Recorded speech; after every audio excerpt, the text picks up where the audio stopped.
Hi, welcome back to Cambridge InsideOut. I'm Judy Nathans. And I'm Robert Winters, and it's still the Ides of March, so be careful of people named Brutus. I think it's called Putin. Putin, and that's 5 letters. That could be a Wordle thing. Yeah. Right. Yeah, I should actually, I'll check this Cambridge street listing to see if there's anybody named Brutus, and if it's in my neighborhood, I will lock the door. So yeah, yeah. So I mentioned it in the last half hour, but didn't really follow up on it a little bit. So not that there's a whole lot to be said about Porter Square and the bike lane reconfigurations and all of that, but they did do a minor delay because of necessity, and the council did approve.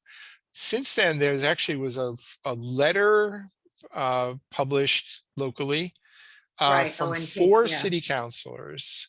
Basically, you know, I forgot the title exactly, but it was something like, it was called Moving Forward Together was the title of the letter. That's right. Yeah. And it was co-written, co-authored, but I'm sure there was probably one principal author who I think I know. But anyway, it's co-authored by McGovern, Azim, Carlone, and Zondervan. Right. You know, moving forward together, basically, you know, acknowledging there's only a certain amount of street width and we all want to do everything. And so they were basically stating that, well, some things are going forward, but in one thing, we're going to do a little bit of a delay and do a partial build, and then waiting for the MBTA to remove the electrical wires from the, because now that the electric buses are now a historic relic, they are no more as of this past weekend. Right. Then at some point they can do a bigger full build of some sort. But that's going to take a couple of years. Yeah. The one thing so I don't think that the letter said much of anything substantial, quite honestly. The one thing that did occur to me, and at least one person or several people on the Porter Square neighbors list seemed to also detect this, which was that the one councilor who has by far been the most actively involved in trying to find plausible solutions, is not in that list, right? Not one of the is not one of the authors. Nope. Right. So basically, you've got a situation where, and this is not the first time I've seen this happen over the history of watching things politically in the city, but where you've got somebody who's actually working hard to get things done, and then another people basically sort of you know, trying to shine the light on themselves as, oh, listen, we are the great problem solvers. And he actually I mean, lives in the area. I mean, Carlone would be the closest to that area, and and then the next changes will affect where he lives, but the rest of them are the other end of the town. Yeah, but I think that sort of there is a basic courtesy that whoever has been playing the principal role in trying to find common ground, but maybe he just didn't want to support that. Well, maybe so. I haven't spoken with him, so I don't really know. But I at least took note of that fact. Yeah. You know. Oh yeah. Is that the person who's basically lifting the weight was not actually listed as one of those signers for that. So we'll see. Of course, you know, I think even though this is a letter to a local website, it wasn't. You know, I guess it's still subject to the open meeting law, so you couldn't have more than 4 signers, probably because there would be a suggestion of collusion, even if it's just in sending a message. Yeah, it's an opinion. It was an opinion piece. I know it's an opinion piece, but to whatever degree you have to co-author something which has anything to do with public policy, that would probably be interpreted. It didn't say councilors; it just had their names. It doesn't matter. I don't know how that works. It doesn't matter. Right. They are councilors, and that's as simple as that. I love how you cannot say where it was. It's a local website. Really funny. It's a weird thing, though, that we as private citizens can do things much more freely than elected officials because of the restrictions of open meeting law. I personally wish they would make at least a few revisions to the open meeting law, you know, to allow a lot more collaboration off the, you know, out of public view, as long as there's a kind of whenever you do it, you basically put a word out as part of the public records that, we met and we talked about this, and this is what we did and whatever. So at least it's part of a public record. But these, you know, the hamstringing all of the elected officials as much as they do, I don't think is necessarily a positive. But I've seen opinion pieces in the Chronicle from Malin and Siddiqui. What's the difference? That's 2. Right. This was 4, and that's not 5. Okay. But if it hit 5, we got a problem. See. Oh, so 4 was okay. 4 would be okay. Yeah. Well, that's what, then it was 4. So let's Yeah, move on. that's right. I Well, mean, I'm just saying is that's why you couldn't go beyond the 4. Yeah. you just Yeah. don't like where it was. That's all. Yeah. No, I'm just saying that actually I didn't mind that. Actually, I prefer, I mean, I didn't have wind of it at all. It just is what it Well, is. because you don't like to read Cambridge Day. So, no, actually I read it quite often. There's a lot of very All right. useful things in there. Okay, good. But also a lot lot of opinion too. Yeah, it was opinion. All right, go Yeah. ahead. So Move on. another item that's been that actually is meeting at the planning board tonight Yes. is really the next meeting. It was one in a sequence of meetings Mhm. that doesn't actually have a business item as such before it. It's not really regarding not- the petition, yeah, or it's so looking at yeah, I mean, it's a curious thing. Like, what is the function of the planning board? right. So Well, that's true. I can, even off of my shelves here, I can pull out some studies done by the planning board over the years, back Mhm. when they used to do planning in earnest. They Right. were not spurred by a city council order. They were not being done because they were adjudicating a proposed change. They in the weren't zoning reacting ordinance. to, they were actually creating the, yeah. Yeah, they were actually basically planning. I mean, once But upon isn't a that what time, community development is supposed to be doing? the community Don't they development get department paid used to to be do called. that? They used to be called the planning department. Well, to me, You they're know? paid to do that. I don't see how volunteers can actually do all that. I don't know. Well, actually, as long as they're willing to do it, you do have I some guess so. expertise there, and they all continue to work with cities' professional staff in everything that they Okay. do. All right. So it's more of a hybrid of a volunteer board together with city So staff. why do when you they think it planning changed? Because the exercises. community development got very powerful? I don't know. I think that one thing I do remember, there were plans that were laid out, Mhm. like the fish book, for example, Right, which is the right. one for Alewife planning. Had a lot of 1979? Yeah, and there were some really great ideas in there. Yeah. And some of which were carried out and some of which were not. Mhm. There's the East Cambridge Riverfront Plan was something that was an exercise. Dennis Carlone as a urban planning guy was involved in the development of that. And Very the interesting involved, thing yeah. about that plan was that when you look at the drawings and the maps and the layout of what they were Mhm. proposing, it almost all got built pretty close to what's in there. So it was like, Interesting. wow, pretty amazing. Whereas if you look at the fish book about Alewife area planning, there were a lot of these Nothing things that happened. were proposed Yeah. never happened. But part of the reason is the politics change. There Right. was a time when I think, there was it's almost like an epithet. People would refer to the community development department as the development department. Mm. That was like code for when somebody would go up to make public comment saying, you people don't represent us, you represent the developers, right? And, sometimes it was true. I think that part of the role of the community development department was also building tax base for the city during years when they really needed to grow that tax base. I don't think that's changed. I think more so now. People are saying It's that. still true to a degree. Yeah. I mean, but I don't think it was not in the same way as it once was. I mean, when they were developing and done in conjunction with the Cambridge Redevelopment Authority for the Kendall Square development, that was very much envisioned not as a building a community exercise so much as it was a building a tax base exercise so Oh, that right, there would be an definitely. economic engine for the city to support the rest of the city. So Which that it was, did. I mean, and better it or did. worse, it did. Yeah. very successful. It's only in more recent years Yeah. when there's been a shift, and it was actually the old community, the Cambridge Redevelopment Authority pretty much died on the vine. They had Hmm. no members. They had one formal member left. And Really? then Why did that happen? I don't know for sure. It was Bob Healy was still city manager, and I think Hmm. I can only surmise that there was a belief that ultimately much of the development of Kendall had already happened, and at this point, at some point, maybe they would simply transition toward the community development taking over that role. So that was the only reason for their existence, was Kendall? No, it wasn't actually, but it became the primary central focus of the Cambridge Redevelopment Authority for quite a So long how did time. Alewife and all those towers of Those were not part. residences? I know, but when did that happen? After Kendall? Well, the growth in the Alewife area, a lot of that happened after the Concord Alewife rezoning that happened, I think about 20 years ago, or just So shy of 20 before years Kendall ago. then?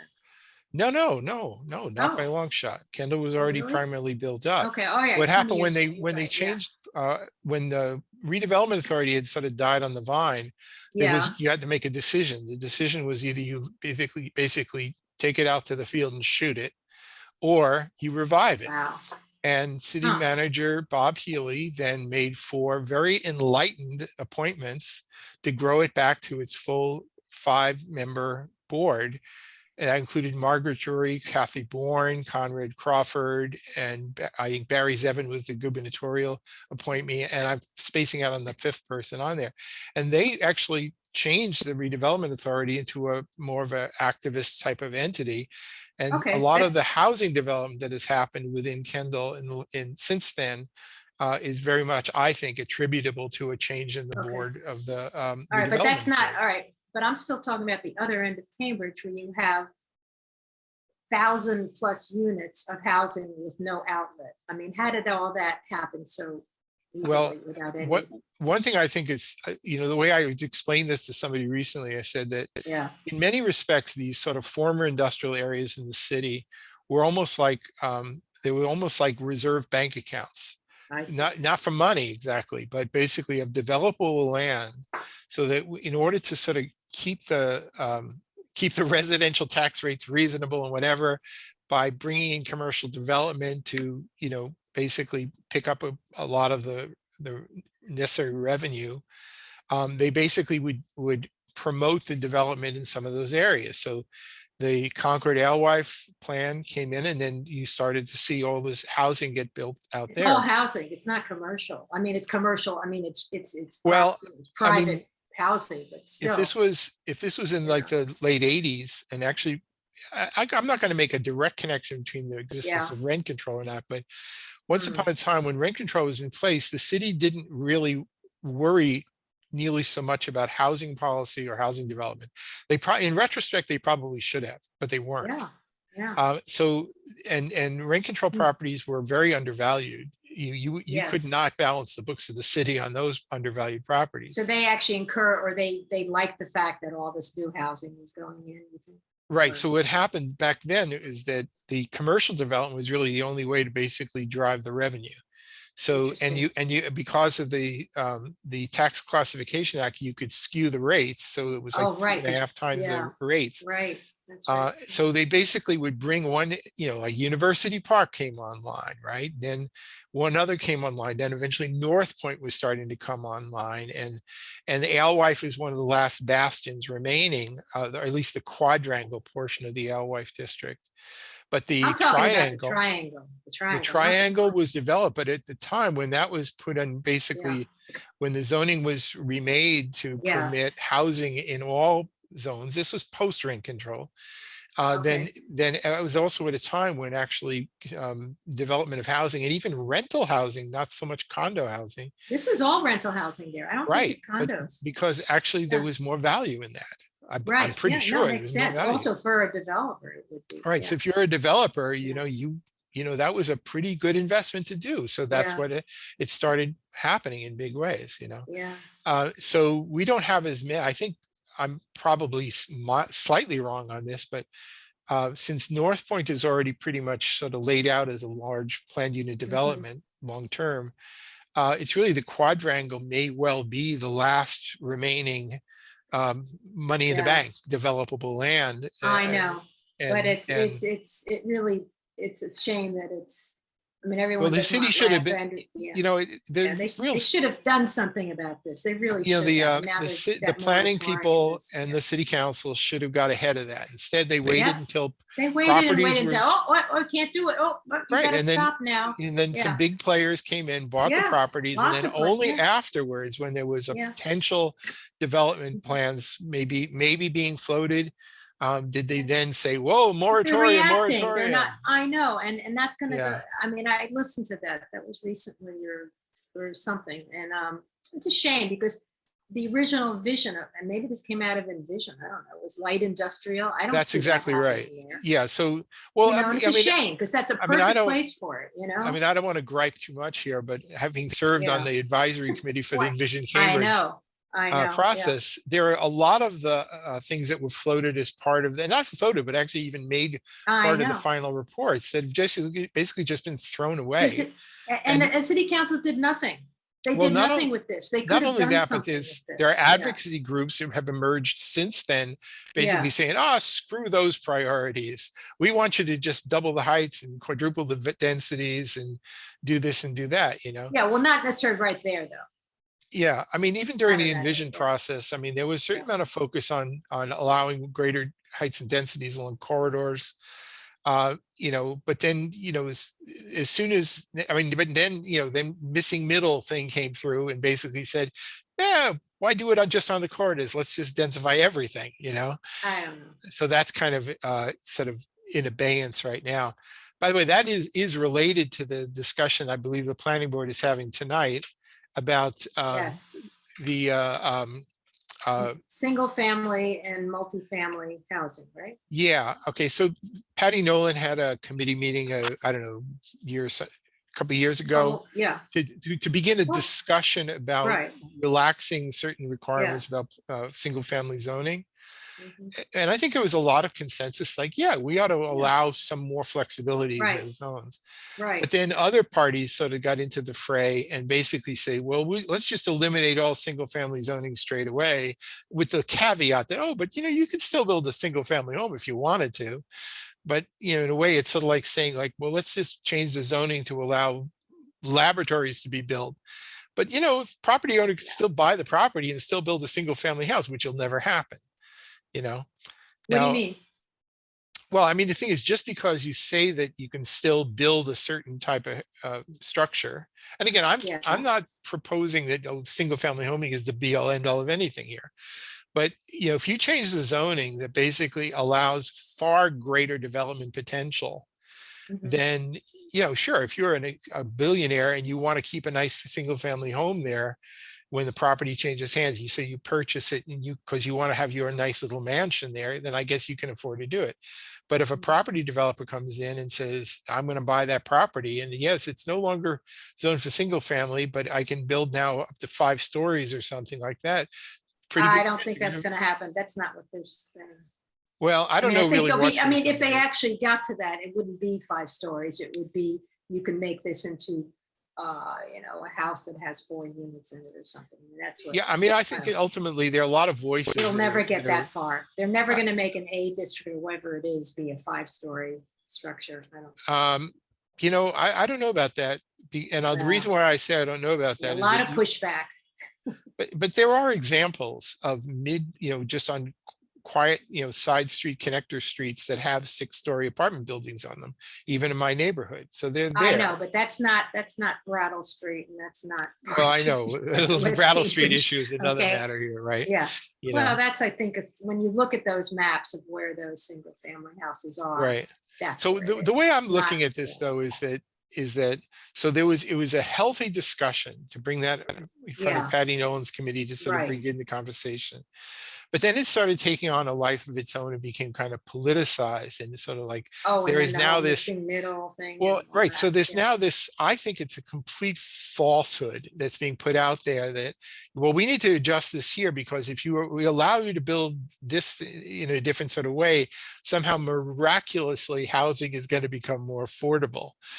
To me, that's Well, ridiculous. I mean, That- the current environment Yeah. right now in Cambridge is that if you're basically allowed to turn a single family home into 4 condos, you're going to get $4 million condos, Million plus condos. million plus That's what condos. They are. They're That's- all over Cambridgeport. They're Yeah, all over. Exactly. So that's really in the current environment, Yeah. what's going to happen. I mean, I'll stick with my guns here, say the only way real affordability happens is when you have across the whole region, you've got a lot of more housing options so that you know, I often point to Union Square, Somerville, though I have no idea what the values and rents and Oh, costs are going that's to be gone there. up because of the Green Line. Are you kidding You know me? it's going to go up. Yeah. No, but it the has point- gone up. You but I- haven't been over there. It's gone up. Oh, I The have. I things go are through there very all. I expensive. go through there all I the know, time. but I'm saying you cannot buy condo for less than Right, 700 right. something But the point I want to make $1,000. here is simply, and I said this Yeah. during Envision, though it somehow miraculously, Yeah. like a lot of things I said during Envision, Yeah. never quite made it into any of the Yeah. reports or even the minutes of the Yeah. meetings, because city Yeah. staff, if they didn't want you to hear it, then they didn't hear it. You know, which is not the way it used to be. When I've served on several boards Yeah. where, you know, if people said things at meetings, it actually showed up in the minutes. And nowadays, that's not guaranteed at all. I mean, unless you're basically in sync with city staff, you just get vanished, you know. And it's, But I thought they're doing it all via transcription now, so it actually has to show up. not edited. those. No. Only Oh, maybe planning not board those. meetings, Okay. board of zoning. I think Oh. those are transcription, not those, not at Okay. all, not All even right. close. But you know, the point I would make, I will still make here, was that building 1,000 or 2,000 units of housing, you know, over in Somerville will do more to affect affordability of housing in Cambridge than building anything in Cambridge right now. It's the existence of other options is what creates the affordability. Right now, you just don't have the other options, and that's why everybody's sort of squeezed, you know. Well, So there's options, but it's all expensive. right, but until Everett and Lynn and Somerville and all these places start to become, you know, having, you know, some apartment building zones in these But they places. are. I mean, have you gone along that? No, they path? are. They're all doing it, but the point is, people want to live in Cambridge, Robert. But, well, and not everybody can live in Cambridge, nor should they be. I know, and everywhere, I'd like to live on Brattle Street too. Yeah. So, you know, but it, you know, the problem is, I mean, the notion about, I mean, again, I come from a background of having grown up in New York City, and in New York City, the fact that you lived in Whitestone or Flushing and you were 20 miles from the city, you still felt you were just New Yorkers, and you'd hop on the subway and you go to work. And I had friends who went into work on the subway every single day. And it was no big deal. Great transit system, you know, because he had a great transit system. One of the big constraining factors we have around here is that our transit system is inadequate. It's just plain well, you inadequate. got the Green Line now. Didn't it just open? And that's a big improvement. It actually makes a lot of the housing that will be accessible on the Green Line very viable. Oh yeah, I've seen it all being built, so they all were banking on it. Yeah. So anyway, we'll see where it goes. Right now, the planning board is just having discussions about possibilities, whether that comes out of that as some recommendations. Right. You know, with the city, will there be then zoning legislation coming out of the city council? Will the planning board do it, or will some private organization, once again, or a political organization come in and say, here it is, all pre-baked, do this? I think there's too many. I mean, I was just looking at the presentation that they're giving as we speak by the city, by community development, and there's all those questions are being raised and different scenarios, and I think it's a long process. I don't know. You know, it may some be tweaking that can be done. Definitely some tweaking that can be done, though. Yeah. Yeah. I mean, I'm sort of sitting here feeling a little skeptical about it right now, because ultimately I just sort of feel like they're kind of spinning their wheels a little bit here, just waiting for more of a politically driven process that basically just wants to go for broke with density and height, you know. And the fact that, I mean, to me, in terms of single family zoning, I would be more than happy if they simply allowed, you know, if I had a single family home which was oversized and I wanted to operate it as a 2-family or whatever, or that could be allowed. You get special permit, but I think they can do it, actually but make allow it that easy. now. But to make the process of you, I mean, if there's an existing property and you know, and you want to simply operate it a little bit differently, I don't think city regulations should be onerous if you just want to operate it differently. And in fact, maybe I'm in a minority in this point of view, that if I had a somewhat scale building and I wanted to, you know, and it was on Brattle Street, just to get everybody pissed off, and I wanted to operate a rooming house, I should be able to do that. Yeah. Simple as that. Well, that's really going extreme, but I agree with, but that's a whole different zoning. That would be a different thing. I'm talking, but your example of a single family into 2-family, I don't see why that can't happen, but apparently it can't for some people because of parking regulate or something. It just makes no sense. So let's address some of those things piece by piece then. I think we're already simultaneously. Right, which I think they're going to do. They're I moving hope. toward the elimination of some of Yeah. the parking minimums. In fact, there's now a scheduled transfer, the very first now scheduled meeting of Yeah.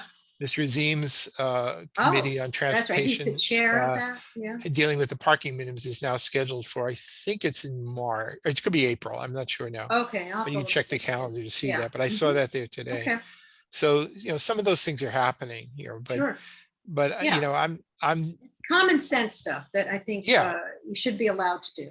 right, I mean, exactly. that And, makes sense to me. but Yeah. also let's always be mindful of the fact that Cambridge is just one place.